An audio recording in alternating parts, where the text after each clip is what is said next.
desséché. Personne ne voulait le regarder. Si tu ne me regardes pas, je m'en fous. Amen. Oui. Mépriser et abandonner des hommes. Mépriser et abandonner des hommes. Frère, quand tu viens dans le jardin de Gethsémane, Jésus a été abandonné. Mépriser et abandonner des hommes. Frère, Jésus n'était même pas encore né. Il avait 500 ans avant la naissance de Jésus. Et le Dieu a parlé de la bouche de son serviteur. Quand tu vas venir, ce grand Dieu-là, voilà comment les hommes vont le traiter. Voilà le travail que je lui donne. Alléluia. Avant que tu ne viennes au monde, frère, avant que tu ne viennes au monde, sœur, Dieu a tracé un travail pour toi. Dieu a tracé un travail pour toi. Bien avant même que tu ne naisses, bien avant même que tu ne pousses ton premier cri sur la terre, bien avant même que tu ne sortes des entrailles de ta mère, Dieu a placé un travail pour toi. Et c'est ce travail qui va te payer. Alléluia. Oui, vas-y. Homme de douleur et habitué à la souffrance. Homme de douleur et habitué à la souffrance. C'est ça le travail de Jésus que Dieu est en train d'établir 500 ans avant sa naissance. 5 générations avant sa naissance. Dieu est en train d'établir le travail qu'il allait donner à Jésus. Il allait être homme de douleur, homme de souffrance, abandonné de tous, rejeté. L'homme qui n'avait même pas de regard. On ne pouvait même pas fixer les yeux vers lui parce qu'il ne ressemblait à rien. Semblable à celui dont on détourne le visage. Semblable à ça, dit quand tu le regardes, tu enlèves ton visage. Qu'est-ce que c'est qui ça là? Lui aussi, il est homme de Dieu. C'est qui ça là? C'est là aussi, c'est servant de Dieu. Chrétien d'aujourd'hui. Pardon, il faut faire parfait un peu. Et puis tu regardes dans l'église là. Où est l'assise? Tu ne peux pas t'asseoir là parce que son parfum n'est pas bon. Dans le parfum de 1 dirham, 1 dirham, 1 dirham. Tu connais déjà le prix de son parfum. Jésus là, quand on le regardait, on enlevait le visage. Si tu veux me regarder, enlève ton visage, je m'en fous. Alléluia. Ce qui est sur le travail que je fais, Dieu va me payer. Allons-y. Nous l'avons dédaigné. Nous l'avons Dédaigné. Nous l'avons Dédaigné. Allons-y. Nous n'avons fait de lui aucun cas. Nous n'avons fait de lui aucun cas. C'est-à-dire, il est là-haut, ça m'en fout. Il n'est pas là-haut, ça m'en fout. Son absence, sa présence, égale à 0. Oui. Cependant, le travail que Dieu a donné à son fils, oui, ce sont nos souffrances qu'il a apportées. ce sont nos souffrances qu'il a apportées. C'est de nos douleurs qu'il s'est chargé. C'est de nos douleurs, c'est de nos pleurs, c'est de nos lamentations, c'est de nos souffrances qui s'est chargé. Et nous l'avons considéré comme puni. Nous-mêmes on a dit, oh il est puni. Parce qu'en Israël, quand on te cloue à la croix, c'est que tu es une personne punie, tu es une personne maudite, tu es une personne répugnante, tu es une personne dégoûtante. Tes œuvres sont méchantes, tes œuvres sont inqualifiables. C'est les violeurs, les assassins, les brigands. Ce sont eux qu'on cloue à la croix, qu'on cloue au bois en Israël. C'est signe de malédiction. Il n'était même pas encore venu sur la terre. Dieu avait déjà tracé le travail qu'il allait faire pour avoir le salaire. Vas-y, fils. Frappé de Dieu et humilié. On a dit que c'est Dieu qui l'a frappé. Nous-mêmes, on a mis humiliation là-dessus. Oui. Mais il était blessé pour nos péchés. Il était blessé pour nos péchés. Brisé pour nos iniquités. Brisé pour nos iniquités. Le châtiment qui nous donne la paix. Le châtiment qui te donne la paix aujourd'hui, frères et sœurs, est tombé sur lui. C'est tombé sur Jésus-Christ de Nazareth. Et c'est par ses meurtrissures. Et c'est par ses meurtrissures que nous sommes guéris. Que toi et moi nous sommes guéris. Nous étions tous errants. Nous étions tous errants, vagabonds. On était tous vagabonds. Mais il y a quelqu'un qui allait venir 500 ans après pour nous tracer un chemin qui mène à la lumière, qui mène à la vie éternelle. Un chemin du salut, un chemin de la rédemption de nos âmes, un chemin de nos bénédictions, un chemin qui conduit tout droit à la joie. Il allait venir 500 ans après par la bouche de son serviteur Esaïe. Oui. Comme des brebis, chacun suivait sa propre voie. Chacun suivait comme des moutons. Chacun suit sa voie. On marche dans la rue. Oui. Et l'Éternel a fait retomber sur lui l'iniquité de nous tous. L'Éternel a fait retomber sur lui l'iniquité de nous tous. Il a été maltraité et opprimé. Il a été maltraité et opprimé. Il n'a point ouvert la bouche. Il n'a point ouvert la bouche. Serviteur de Dieu, chrétien, Dieu, Jésus, n'a point ouvert la bouche. Il n'a pas dit pourquoi cette souffrance. Pourquoi je travaille, je ne vois pas le fruit de mes efforts. Je suis chrétien. Je suis serviteur de Dieu. Je suis servant de Dieu. Je bosse sur le soleil. Là où on m'envoie, je cours, je m'en vais. Si quelqu'un m'appelle, je cours, je m'en vais. Mais depuis rien. Je viens, je dors seul. Je pleure seul. Je n'ai même pas à manger. Comment je fais pour payer mon loyer? Dieu, tu me vois, hein? Jésus n'avait pas dit ça, frère. Il avait la bouche. Il avait la bouche. Il avait la bouche. Continue, frère. Semblable à un agneau qu'on mène à la boucherie. Semblable à un agneau qu'on emmène à la boucherie. Oui. À une brebis muette. À une brebis muette. Devant ceux qui l'attendent. Devant ceux qui l'attendent. Oui. Il n'a pas ouvert la bouche. Il n'a pas ouvert la bouche. Il a été enlevé par l'angoisse et le châtiment. Il a été enlevé par l'angoisse et le châtiment, frère. Il a été angoissé comme toi aussi. Alléluia. Il a été angoissé comme toi aussi. Mais malgré son angoisse, il n'a dit mot. Et parmi ceux de sa génération, oui, qui a cru qu'il était retranché de la terre des vivants, oui, et frappé pour les péchés de mon peuple, oui, on a mis son sépulcre parmi les méchants. On a mis son sépulcre parmi les méchants. Jésus a été crucifié parmi les brigands. Il y avait un ici, il y avait un ici. Le travail qu'il allait venir faire, l'accomplissement de son travail, c'est de ça que Esaïe parlait depuis lors. On a mis son sépulcre parmi les méchants. Même il a été remplacé par un criminel. Barnabas qui allait mourir.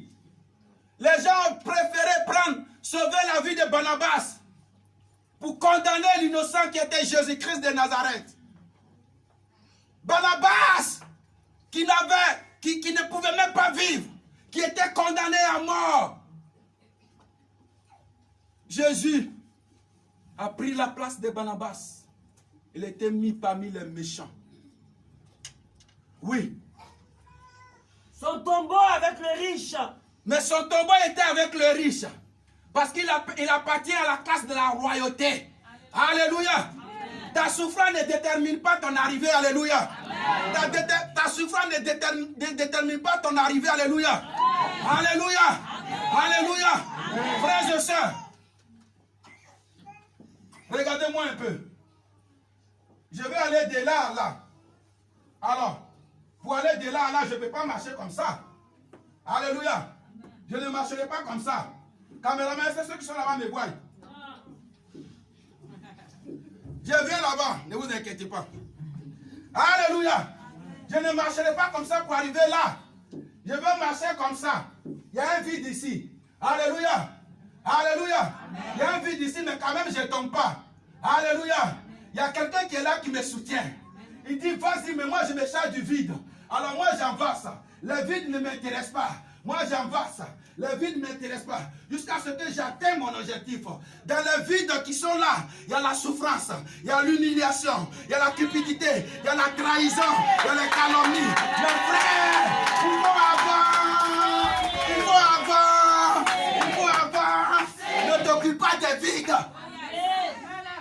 monde ne disait pas que c'est les tonneaux vides qui font beaucoup de bruit. Ils vont faire nyama, nyama, nyama. Toi, tu en vas seulement. Les nyama, nyama, nyama, tu fais tes oreilles. Mais kakoua. Mais kakou seulement. Mais kakou seulement. Mais kakou seulement. Et puis tu atteins ton objectif. C'est de ça que Dieu parle. Alléluia. Alléluia. Alléluia. Mais quand on fait nyama, nyama, nyama, tu t'arrêtes, tu regardes. Qui a parlé mal de moi là? C'est parce que je suis chrétien, hein? Mais Dieu qui va devant, regarde devant toi. Amen. Quand tu vas te tourner, tu vas perdre 30 minutes de ton temps précieux, frère. Regarde devant toi, voici. C'est toi qui parles. C'est pour ça que je suis devenu chrétien. Sinon moi, on ne me fait pas ça avant, hein? Il parle deuxième fois, ah, tu parles encore. Ah, tu es donc, c'est avec moi.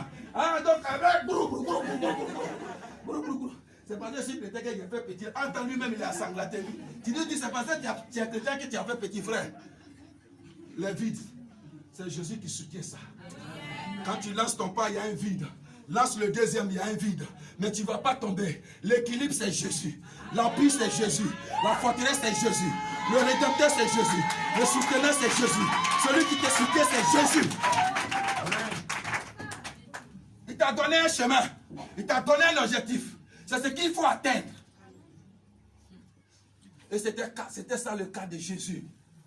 Annoncé par Ésaïe. Dans le livre d'Ésaïe, chapitre 53. C'était déjà annoncé, frère. Avant que tu ne viennes sur cette terre, tu as déjà une mission. Que tu sois serviteur de Dieu ou servant de Dieu ou simple chrétien, tu as une mission. Dans la maison là où tu habites, le Seigneur veut prendre quelqu'un là-bas. Peut-être que c'est ce qu'il attend pour que tu puisses rentrer dans sa félicité. C'est ce qu'il attend simplement. Il veut que tu rentres là seulement. Et tu appelles cette personne. Et tu viens avec cette personne. Et que tu déniches cette personne. Et que tu apprends cette personne de là où elle est pour l'envoyer à la lumière. Et c'est la lumière, c'est là la lumière que le Seigneur t'attend. Quand tu vas faire ce pas, tu vas voir si le Seigneur ne te bénit pas. Amen. On n'a pas encore travaillé, on cherche salaire. Quand dit c'est là, elle n'est pas là. On n'a pas encore travaillé, on cherche salaire. Moi, j'ai prêché, c'est un pantalon déchiré. Je suis venu, c'est pas ce jour-là, si c'est Papa Blé qui dirigeait, ou bien Amina Lélé qui dirigeait. Mais je suis venu, et puis quand je suis assis, j'ai senti un vent léger me souffler. Ouais, vous pouvez dire, c'est moi qui ai suivi ça. Un vent léger m'a soufflé, frère. J'ai prêché avec pantalon déchiré. Quand le vent m'a touché, je me suis levé. Je ne marchais pas comme j'ai dit tout à l'heure, je marchais comme ça. Pour aller dans les toilettes.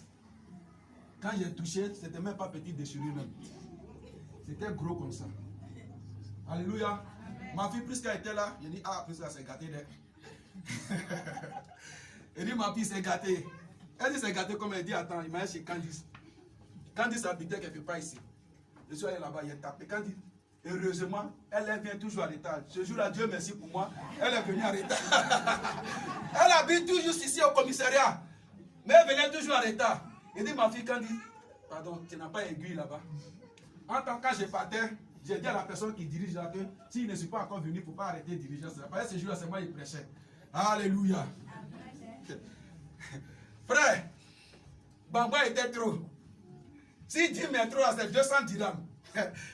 Tu vois beaucoup d'enveloppes, si tu vois, c'est 20 dirhams, 5 dirhams, 10 dirhams.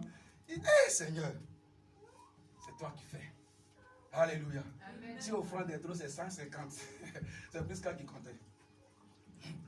Alléluia. Il dit, quand il sort de ta chambre, ah, papa t'a demandé, et puis tu dis, il dit, sors. Elle est sortie, j'ai enlevé mon pantalon, j'ai cousu. Il y a plus tout mon temps, hein. Il y a cousu. J'ai fini de couper. J'ai porté. Je suis venu prêcher. Amen. Amen. Je suis venu prêcher. J'avais 2 pantalons seulement, 2. Plus 3 chemises. Je suis là même là. Il y a une de mes filles qui travaille chez un Marocain. C'est le mari des Marocains là qui lui a donné ça. Elle est venue dire, papa, Je suis là, ça va être joli avec toi. Hein. Mais il dit, oh, faut donner, moi, mais j'ai envie de dire ça joli. C'est déjà joli, il faut me donner ça ici. Alléluia. C'est déjà joli, donne-moi, alléluia. Et puis j'ai pris. Alléluia. Le gars ne portait pas chaussures là où c'était pas gâté, mais comme il ne portait pas, et avec l'humidité, le jour que j'ai porté, le deuxième dimanche que j'ai envoyé là, ici là, c'est quitté. Il dit, toi, tu quittes pourtant. Là, c'est zéro. Moi, pardon, on est au coï. Alléluia. Alléluia. Mais moi, je n'ai pas parlé. Je ne parlais pas chez quelqu'un. Je ne disais à personne. Je savais qu'il y avait quelqu'un qui m'avait dit de travailler pour lui. Il y avait quelqu'un qui m'avait donné une mission. Et c'est cette mission que je suis en train de faire. C'est cette mission-là que je suis.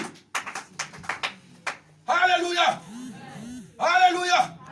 Quand je préparais ce message, Dieu m'a dit de dire à ses serviteurs, de dire à ses servantes que beaucoup abandonnent dans le Gethsémani, dans le jardin de Gethsémani, où ils ont besoin de personnes pour les soutenir, dans le jardin de Gethsémani, où ils ont besoin de serviteurs de Dieu auprès d'eux. Beaucoup les abandonnent. J'ai besoin de vous, venez intercéder pour moi. Et personne ne vient, personne ne vient. Même les parents t'abandonnent. Ou tu as besoin d'un soutien quelque part, ou tu as besoin que quelqu'un vienne t'épauler. Tu ne vois personne. Pierre dort, Jean dort, Jacques dort, André dort, Barthélemy dort, Mathias dort, Mathieu dort, tout le monde dort. Et tu es seul.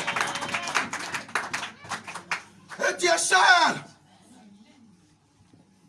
Dans le jardin de Gethsémani, frère, Jésus comptait sur Pierre, Jésus comptait sur Jacques. Voilà, c'est ma fille là qui prêchait. Elle dirigeait, viens. Moi, je ne mens pas. Aujourd'hui, elle est là. Hein. Venez la voir. Viens ici, on va te voir. Viens, viens, viens vite. La voici, c'est elle qui dirigeait. La voici. C'est elle qui dirigeait. Je lui ai dit, ma fille, tant que je ne suis pas venu, n'arrête pas la diligence. Elle a continué jusqu'à ce que j'arrive. Va t'asseoir, que Dieu te bénisse. Amen. Frère, Matthieu dort dans le jardin de Gethsémani. Frère, Jésus s'est lancé. Il s'est laissé. Il dit, j'ai personne dans ce jardin-là. Qui je peux compter? Les gens m'ont fui. André m'a fui. Pierre ma fille, Jacques ma fille, Jean ma fille, Mathias ma fille. Dans le jardin de Gethsémani, beaucoup de serviteurs de Dieu lâchent l'éponge. Dans le jardin de Gethsémani, beaucoup de serviteurs de Dieu jettent l'éponge et ils cherchent les moyens occultistes pour s'enrichir. Non, dans le jardin de Gethsémani, malgré les difficultés, tu dois accomplir la mission. Dans le jardin de Gethsémani, malgré la souffrance, tu dois accomplir la mission. Dans le jardin de Gethsémani, où tu n'as personne, c'est là que tu vois la main de Dieu s'accomplir dans ta vie.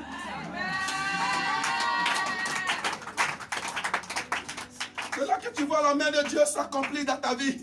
Dans le jardin de Gethsémani, frères et sœurs, je prêchais même ici. Et je me demande comment je vais faire pour aller manger. Dans le jardin de Gethsémani, il n'y a personne. Dans le jardin de Gethsémani, frère, il n'y a personne. Il n'y a personne autour de vous. Les gens sur qui tu comptes, ils t'abandonnent. Dans le jardin de Gethsémani, tu cries, tu ne vois personne. La parole de Dieu me dit, dis à mes serviteurs, beaucoup abandonnent dans le jardin de Gethsémani. Beaucoup abandonnent. Oh, quand tu traverses le jardin de Gethsémani, il y a la paix, il y a la gloire, il y a la prospérité, il y a l'élévation. On te donnera le nom au-dessus de tout nom. Le nom qui fait qu'on ne peut jamais t'oublier dans cette terre, sur cette terre des hommes. Ce nom t'attend en traversant le jardin de Gethsémani. Jésus.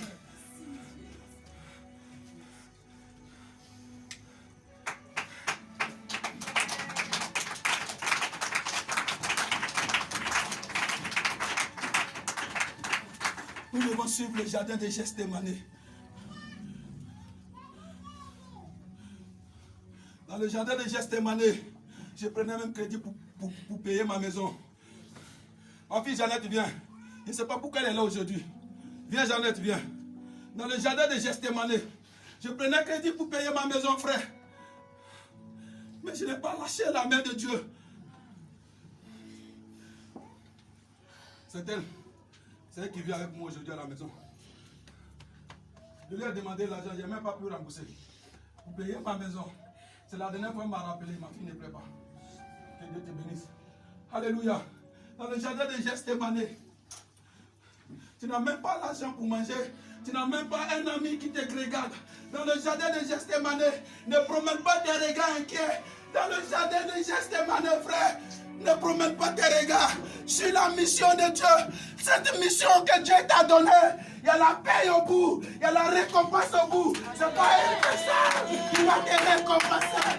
Dans le jardin de Gethsémani, dans le jardin de Gethsémani, tu n'as plus d'instrumentistes, tu n'as plus quelqu'un, les pianistes sont partis, l'église est vide et tu es seul. Tu traverses le jardin de Gethsémani. C'est là que tu te poses la question à Dieu. Est-ce que tu m'as vraiment appelé? Est-ce que je suis vraiment ton serviteur? Alléluia. Il dit, dis-le. Beaucoup abandonnent dans le jardin de Gethsémani. Dis à mes serviteurs, beaucoup relâchent dans le jardin de Gethsémani. Ce n'est pas le moment de relâcher. Le jardin de Gethsémani est fait pour voir ta détermination. Le jardin de Gethsémani est fait pour voir ton courage. Le jardin de Gethsémani est fait pour que tu sois forgé. Pour que Dieu te forge un caractère. Alléluia. Serviteur de Dieu, servant de Dieu, le Seigneur me dit de vous dire, n'abandonnez pas dans le jardin de Gethsémani. Au contraire, vous pouvez poursuivre. La marche est longue, la marche est très longue, mais c'est le jardin de Gethsémani qui détermine l'homme qui tu es. C'est dans le jardin de Gethsémani que la détermination, l'engouement, l'Esprit de Dieu qui te caractérise, t'amène jusqu'au bout. C'est dans le jardin de Gethsémani. Jésus a pleuré comme tu pleures aujourd'hui dans le jardin de Gethsémani. Jésus a pleuré. C'était la deuxième fois que Jésus pleurait dans le jardin de Gethsémani. C'était la deuxième fois que Jésus pleurait. Il n'a pas abandonné. Dans le jardin de Gethsémani, tu es une belle femme, personne ne t'appelle. Alléluia. Dans le jardin de Gethsémani, tu es un beau garçon, tout tes mariages s'écroulent. Dans le jardin de Gethsémani, tu as des projets. Personne ne vient à ton secours pour réaliser tes projets. Frère, tu es dans le jardin de Gethsémani. Appuie-toi sur le rocher et avance. Demande-lui seulement. S'il ne te répond pas la possibilité, avance. Le jardin de Gethsémani, la gloire est au bout. Le jardin de Gethsémani. C'est dans le jardin de Gethsémani, ta belle-mère dit que, il dit à son fils que lui qui sait que tu appelles ta femme là, si je viens chez toi, je ne vais plus la trouver là-bas. C'est dans le jardin de Gethsémani, frère.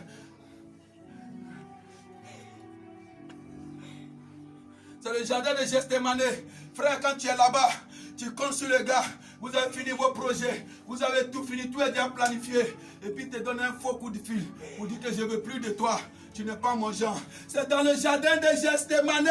Tu ne peux pas aller chez Baye pour l'attacher. Tu ne peux pas aller chez Marabout pour l'attacher. Tu ne peux plus aller chez un féticheur pour l'attacher. Tu demandes au Seigneur Jésus, qu'est-ce que je peux faire là? C'est lui qui va te conduire pour t'amener au bout. Au bout. Au bout, il y a la gloire. Il y a le couronne de gloire. Au bout. C'est dans le jardin de Gethsémani, frère.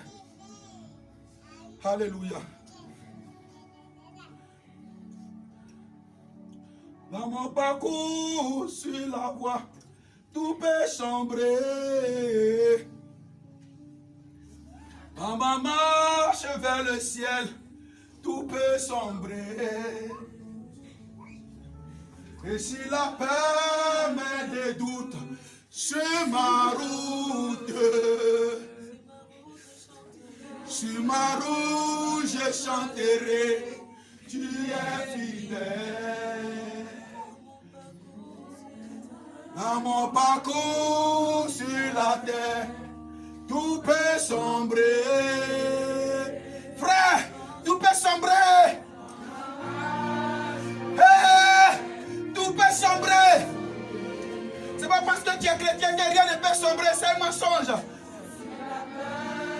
Mais des doutes sur ma route. Et sur ma route, je chanterai. Tu es fidèle. Et ma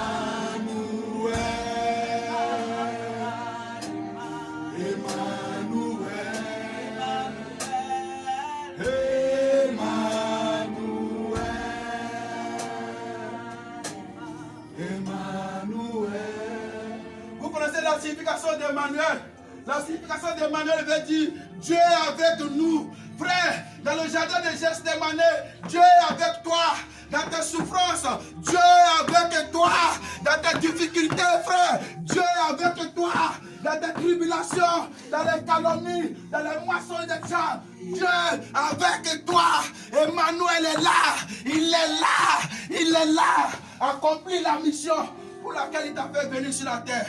Et tu verras s'il ne te paye pas.